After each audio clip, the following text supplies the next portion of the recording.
Service in Wilmington has issued for the following counties a severe thunderstorm warning for northwestern Pickaway, Madison, western Franklin, northeastern Clark, southeastern Champaign, until 1 p.m.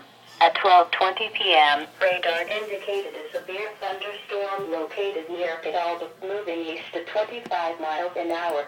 Storm hazards include winds to 60 miles an hour. Locations impacted include London, West Jefferson, Upper Arlington, Hilliard. In addition, Choctaw Lake, Rosedale, Newport, State Route 29 at State Route 38, Plumwood, Lafayette, Resaca, and Madison Lake are near the path of the severe thunderstorm.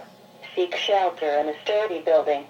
Stay away from windows and doors until the storm has passed. To report severe weather, go to our website at weather.gov/ILN and submit your report via social media when you can do so safely.